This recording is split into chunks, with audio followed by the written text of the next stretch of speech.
ఇక నేడు Armoor municipal chairperson వనిత పండిట్ పై కౌన్సిలర్లు అవిశ్వాసం తీర్మానం పెట్టనున్నారు. ఈ తీర్మానానికి జిల్లా కలెక్టర్ రాజీవ్ గాంధీ హనుమంత్ ఆమోదం తెలపనున్నారు. ఇవాళ అవిశ్వాస తీర్మానానికి ఏర్పాట్లు చేయాలంటూ మున్సిపల్ కమిషనర్ ప్రసాద్ చౌహాన్ ను ఆయన ఆదేశించారు. అవిశ్వాస తీర్మానం వెనుక మాజీ ఎమ్మెల్యే జీవన్ రెడ్డి పాత్ర ఉందని గుసగుసలు వినిపిస్తున్నాయి.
అవిశ్వాస తీర్మానం మీద అంటే 26 మంది కౌన్సిలర్లు వెళ్ళి 26 మంది కౌన్సిలర్ల రిప్రజెంటేషన్ పోయి రిప్రజెంట్ చేసిరు కలెక్టర్ గారు దానికి వెరిఫికేషన్కి రిమార్క్స్ అడిగారు. రిమార్క్స్ మేము ఇచ్చాము. దాంట్లో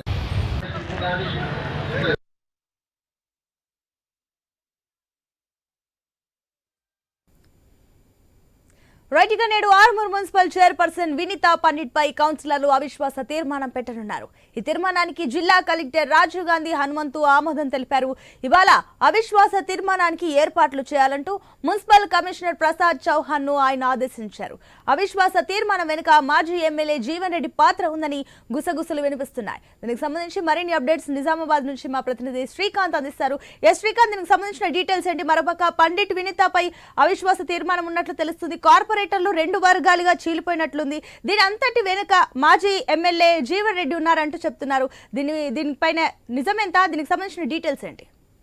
ఎస్ సునీత, మొన్న జరిగినటువంటి ఎమ్మెల్యే ఎలక్షన్స్ లో ఆర్మూర్ చైర్పర్సన్ పండిత్ వినీత పవన్ కాంగ్రెస్ కి సపోర్ట్ చేశారంటూ మాజీ ఎమ్మెల్యే జీవన్ రెడ్డి వాళ్ళపైన కక్ష కట్టినట్టు తెలుస్తుంది. ఎందుకంటే మొన్న జరిగినటువంటి ఎమ్మెల్యే ఎలక్షన్స్ లో పూర్తిగా తనకు వ్యతిరేకంగా వ్యవహరించారనే ఒక అక్కసును అతను మనసులో పెట్టుకున్నారని ఇటు వినీత వర్గం ఆరోపిస్తుంది.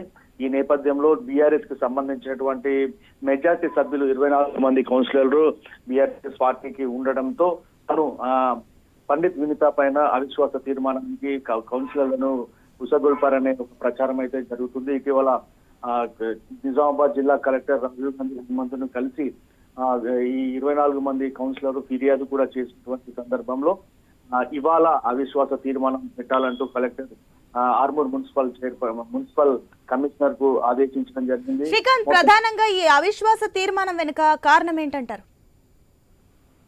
ఎస్ సునీత, ఎవరైతే ఆర్మూర్ మాజీ ఎమ్మెల్యే ఉన్నారో జీవన్ రెడ్డి, అతను మొన్న ఎలక్షన్ లో పోటీ చేశారు. ఈ నేపథ్యంలో బీఆర్ఎస్ పార్టీకి చెందినటువంటి మున్సిపల్ చైర్పర్సన్ వినీత ఎవరైతే వినీత ఉన్నారో పూర్తిగా వీరికి సహకరించలేదు, ఎమ్మెల్యేకి సహకరించలేదు, ఇటు బీజేపీకి సహకరించారనే ఒక నెపంతో వారిపైన జీవన్ రెడ్డి ఎవరైతే 24 మంది బీఆర్ఎస్ సంబంధించినటువంటి కౌన్సిలర్లు ఉన్నారో వారిని అవిశ్వాస తీర్మానం చేయాలంటూ ఒత్తిడి తీసుకొచ్చినట్టయితే మనకు పార్టీ వర్గాలు చెప్తున్నటువంటి పరిస్థితి.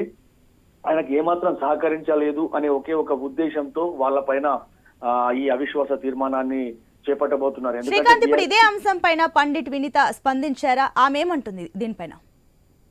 పండిత్ వినీత అంటే తాను పార్టీకి ద్రోహం చేయలేదు, పార్టీకి ఎలాంటి ఇబ్బంది లేదు, మేము పూర్తిగా ఎమ్మెల్యే జీవన్ రెడ్డికి సహకరించాము, ఆయనకే సపోర్ట్ చేశాము, కానీ ఎవరో చెప్పిన మాటలు విని తమ పైన అనవసరంగా ఆరోపణలు చేస్తూ తమ పైన ఈ అవిశ్వాస తీర్మానాన్ని పెడుతున్నారు ఎమ్మెల్యే అని చెప్పేసి వినీత వర్గం చెప్తుంది. ఆర్మూర్లో మొత్తం 36 వార్డులు ఉంటాయి.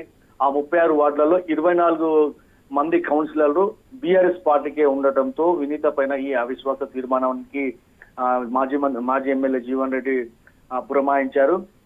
అయితే వినీత వైపేమో 6 కౌన్సిలర్లు, బీఆర్ఎస్ కాంగ్రెస్ పార్టీకి చెందినటువంటి 6, అలాగే బీజేపీకి చెందినటువంటి 2, ఒక ఎంఐఎం, అంటే మొత్తం 9 మంది వినీతతో కలిపి 10 మంది వినీతకు సపోర్ట్ గా ఉన్నటువంటి పరిస్థితి. ఇటు బీఆర్ఎస్ కి 24 మంది ఉండడంతో ఇవాళ కలెక్టర్ కూడా ఈ అవిశ్వాస తీర్మానం పెట్టాలని చెప్పేసి ఆర్మూర్ మున్సిపల్ కమిషనర్ కి ఆదేశించడం జరిగింది. Sunitha. Right Srikanth, thank you for the update.